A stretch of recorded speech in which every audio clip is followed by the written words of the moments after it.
I lost $300,000 to a narcissist.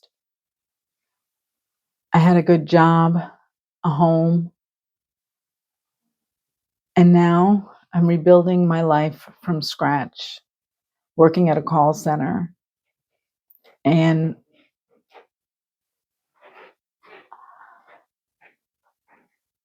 this channel is about what a comeback looks like. I'm documenting my rise back to life. When I think of the name Elevated Energy that I chose for this channel, it's about elevating myself and hopefully inspiring you to elevate yourself like a phoenix rising from the ashes. Let's elevate our energy. So I fell in love with the wrong person and I bought the whole thing, hook, line, and sinker. And he stole a house and everything I bought to go in it. I kind of got to laugh because it's just, if you don't laugh, you cry. And I do that too. I lost the money that I had to this person. And prior to that, I had been in what most people would consider a good job. I was paid decently, and I was in a leadership position. I managed a team of anywhere from 5 to 7 people. I did tons of public speaking and was known to be very composed and together. And I even did interviews for local TV and radio. And then I chose to leave that job and go study plant medicine in the jungle. And then I lost everything, all my money, everything. And now I'm back. I'm back to rebuild. And I'm going to share my vulnerable story and journey with you. It's not all light and love and rainbows, but yet it is. That's what I'm here to tell you. And I hope I can inspire you. If you've been humbled by life, if you've had things that you treasured and you lost them, I want you to know that's not the end of your story. And I'm going to share my story and my comeback story with you, one step at a time. And I hope that it inspires you to know that you can create your own story. So I'm currently working at a call center. I went from this job where I was in a leadership position, managing people, and I would say fairly well esteemed in the community. I was fairly well thought of. I had a lot of integrity. I was really great at my job, and I was very articulate. And now I work at a job where, if you know about call centers, and I didn't know till I started, going to the bathroom is a big deal. I get 10 minutes total a day to go to the bathroom outside of my 2 15-minute breaks and my lunch. I haven't been in this kind of environment for decades. I have a master's degree. I did climb some kind of career ladder. And so it's been a humbling experience for me to be in a job where I get 10 minutes a day to go to the bathroom outside of my 30-minute lunch and my 2 15-minute breaks. And God forbid I get up to go to the bathroom while there are calls in the queue, I get reprimanded. So it's been a really humbling experience. And I want to share it with you because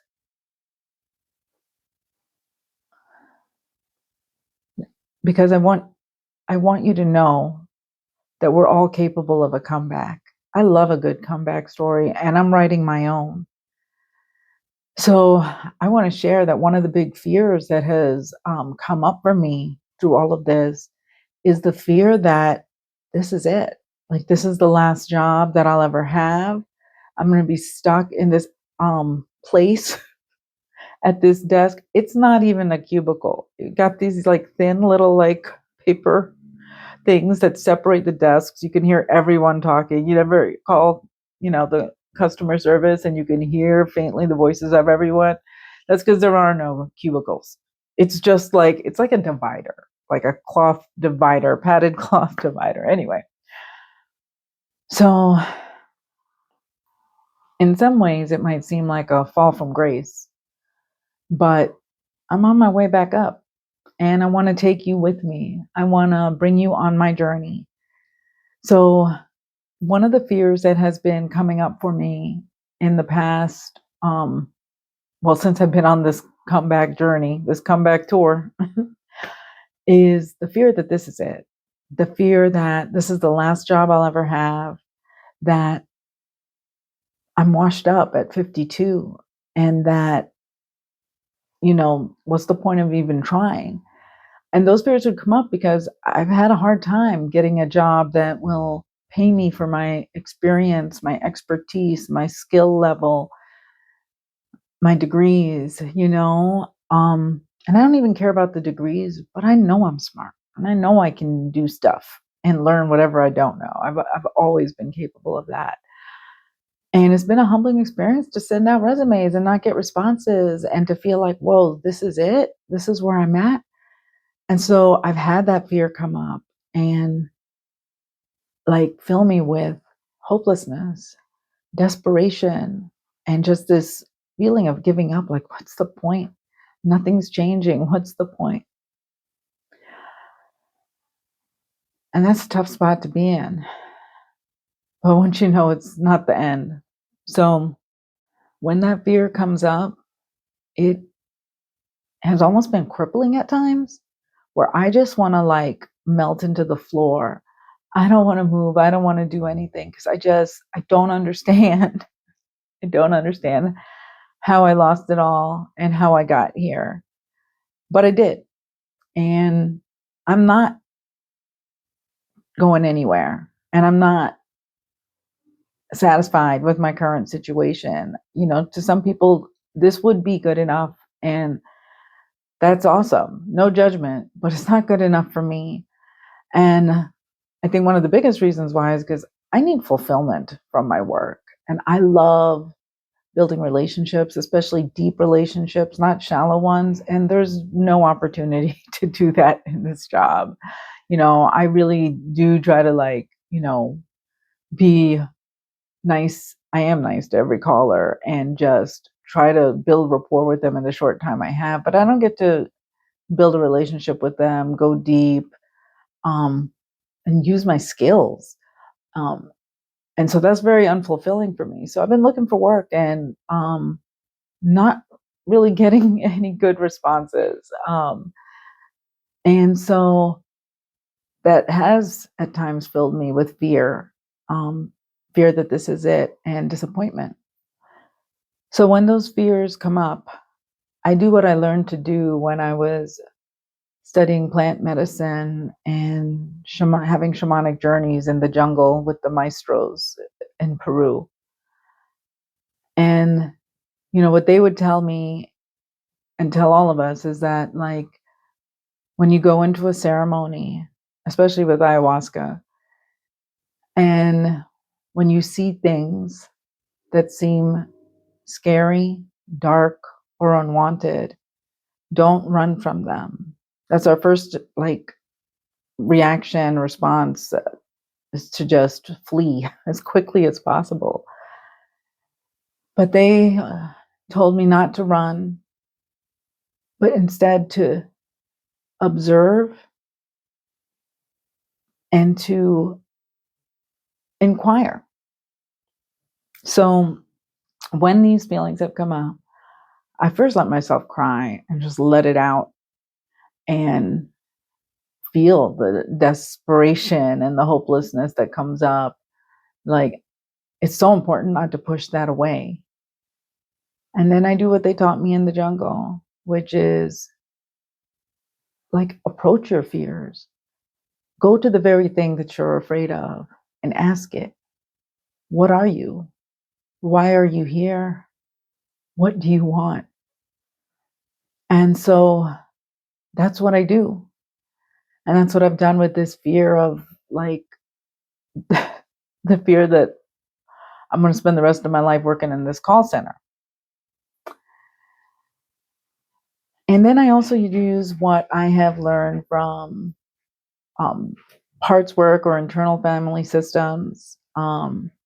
It's an approach to like working with different parts of you. And so I take that approach that the maestros taught me about approaching with curiosity and inquiring. And I bridge that with what I've learned from internal family systems. And I talk to the part of me that's afraid and I ask it, what do you want me to learn from you? First, I thank it for coming up instead of running from it. But then I ask it, like, what do you want me to learn from you? And the response that I've got is that the part is coming up because it wants to protect me. It's afraid for me to experience more disappointment in my life. So it wants to, like, it brings up this feeling of hopelessness and desperation because it doesn't want me to try, because trying could mean failure. Going for your dreams is risky. And that part wants me to protect me, even if it's sad, even if it doesn't feel good. Somehow there's a part of me that feels like the safety of not trying and staying stuck, that's somehow better than the risk of really putting an effort and trying and not being successful. So I work with the part, and I learned that it is just trying to protect me. It doesn't want me to be disappointed. And I help that part go to where it can feel relief, feel safe, and not have that fear of impending doom and fear of uncertainty.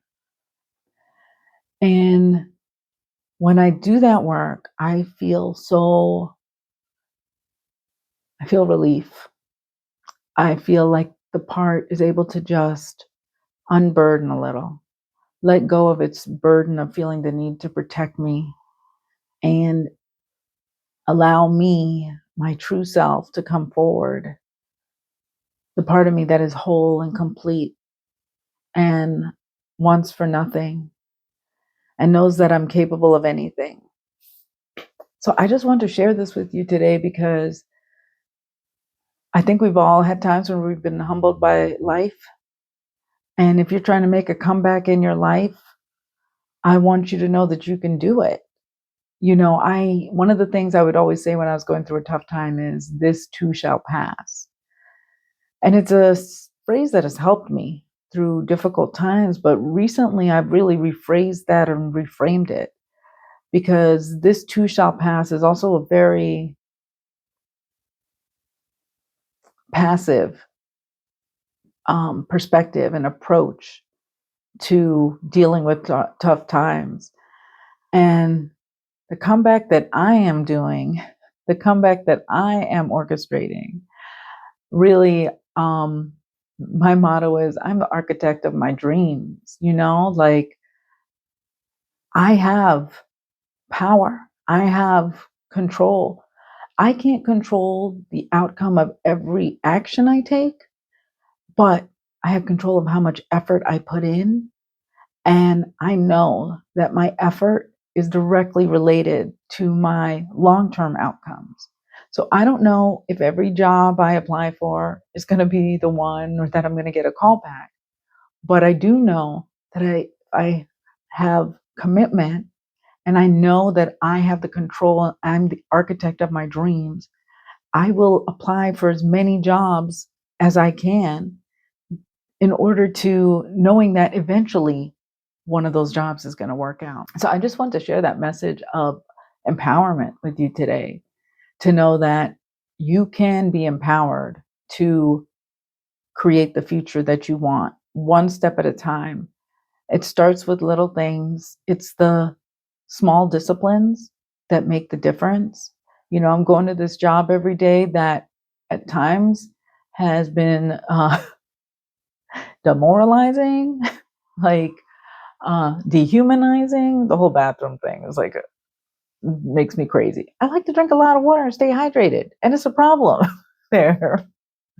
Getting yelled at by people that like don't know you but have decided that you are going to just be the like punching bag for them for the day, like all of that is, I'm really like, I'm building resilience and learning things about myself in a way that I never have before. And I do feel empowered that every day that I go to that job, it's like reps at the gym. I am building resilience and strength, and I'm strengthening myself so that I can continue to grow and work towards my dreams. So I'm committed to documenting this rebuilding of my life in real time with no filters, no fluff. It's a big deal for me to share just how much I've lost in the situation that I'm in. But I can share it because I've healed enough to where I'm ready. I'm ready to go for it. I'm ready to go get it. And nothing's gonna stop me, you know. But prior to that, I was ashamed. I was really ashamed of what I lost.